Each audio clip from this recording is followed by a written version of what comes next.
श्री शिवाय नमस्तुभयम।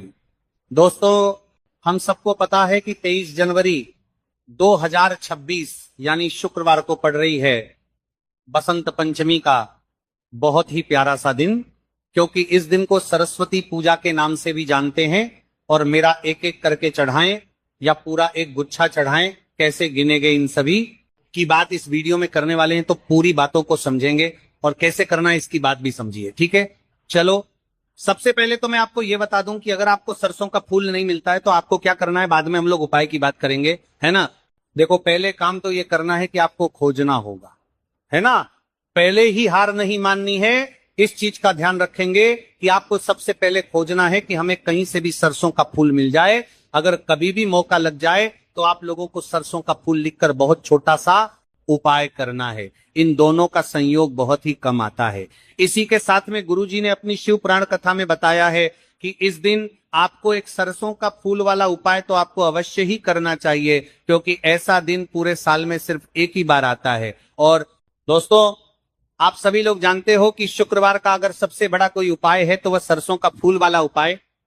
तो दोस्तों, शुक्रवार बसंत पंचमी के दिन आप लोगों की को इस सरसों का फूल लिखकर बहुत छोटा सा उपाय करना। बहुत सारे लोग होंगे जिन लोगों ने इस उपाय को ना किया हो, मतलब पूरा साल निकल गया, उन्होंने किसी भी दिन इस सरसों का फूल वाला उपाय को ना किया हो। पर दोस्तों, आपके पास एक पहला मौका बचा हुआ है, जो कि 23 जनवरी 2026 शुक्रवार बसंत पंचमी के दिन है। इस दिन आप लोगों को इस वाले उपाय को जरूर कर लेना है। भले ही आपने पूरे भर इस उपाय को ना किया हो, पर अगर आपने इस माघ माह के शुक्रवार बसंत पंचमी के दिन अगर इस वाले उपाय को कर लिया तो आपको इस उपाय को करने का वह फल मिलेगा जिसकी आपने कभी कल्पना भी नहीं करी होगी। इसीलिए आप लोग इस वाले उपाय को एक बार जरूर कर लेना है, ताकि आप लोगों के हाथ से यह मौका ना जा सके और आपको इस उपाय को करने का फल मिल सके। दोस्तों, यह उपाय पंडित जी ने अपनी अभी की ही श्री शिव महापुराण की कथा में बताया है जी। इस उपाय को आज हम आपको बहुत अच्छे से समझाने वाले हैं। इस वीडियो को देखने के बाद इस उपाय को समझाने के लिए आपको कोई और वीडियो को देखने की जरूरत नहीं पड़ेगी। तो चलिए दोस्तों, उपाय को शुरू करते हैं। देखिए, इस माघ माह के शुक्रवार बसंत पंचमी के दिन ये इतना खास होता है, इतना महत्वपूर्ण होता है, देखा गया है कभी कभी बड़े बड़े पूजा पाठ अनुष्ठान से जो मनोकामना पूर्ण नहीं होते, वहां माघ माह के शुक्रवार बसंत पंचमी के दिन एक छोटे से उपाय करने से ही आपकी मनोकामना पूर्ण हो जाती है। और बहुत सारे लोगों ने इस उपाय को किया भी है और उनको इस उपाय को करने का फल भी जरूर मिला है। अगर आप लोग भी इस उपाय को करना चाहते हैं तो आप इस उपाय को पहले अच्छे से समझ लेना, सुन लेना, उसके बाद करना।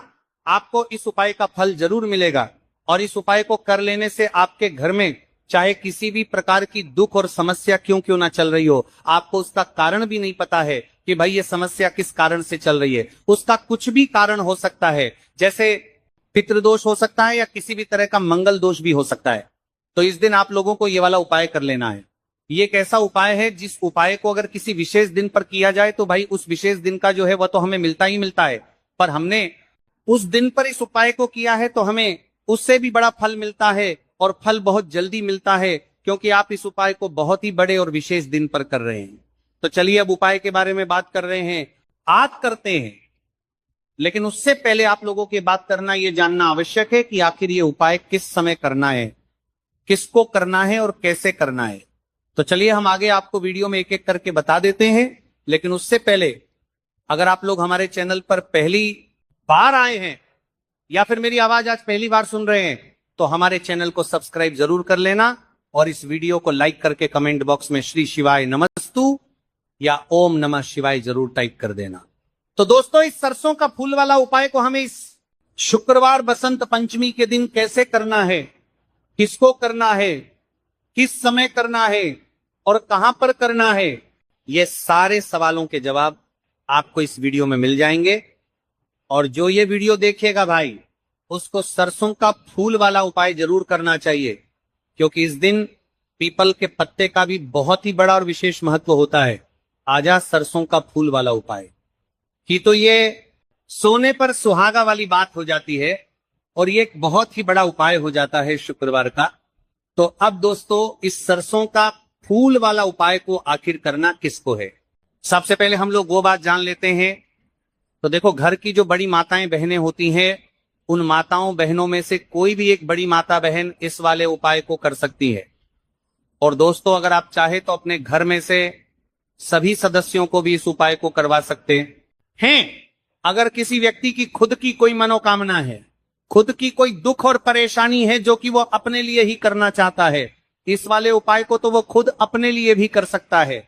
बाकी अगर कोई घर में से ऐसा है जो कि अपने पूरे घर परिवार की सुख और शांति के लिए ये वाला उपाय करना चाहता है, तो भाई वो भी कर सकता है, उसमें भी कोई दिक्कत वाली बात नहीं है।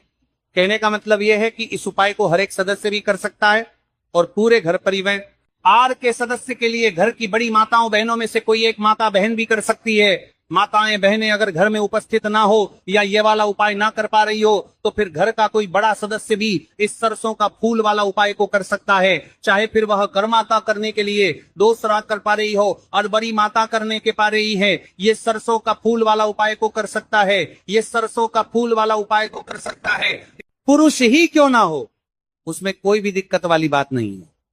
उसके बाद में दोस्तों, जो अगला प्रश्न निकल कर आता है वही आता है इस उपाय को लेकर के, आखिर इस उपाय को हमें किस समय करना है? सुबह के समय करना है कि शाम के समय करना है? तो देखो, इस वाले उपाय को आप लोग सुबह के समय भी कर सकते हो और शाम के समय प्रदोष काल में भी कर सकते हो। अब अगर आप पूछो कि भाई साहब सबसे उत्तम समय कौन रहेगा इस सरसों का फूल वाला उपाय को करने का, तो हम आपसे बस यही कहेंगे कि इस उपाय को आप सुबह के समय करेंगे तो ज्यादा बेहतर होगा। बाकी अगर प्रदोष काल शाम के समय भी करेंगे तो भी अच्छा होगा, उसमें कोई भी दिक्कत वाली बात नहीं है।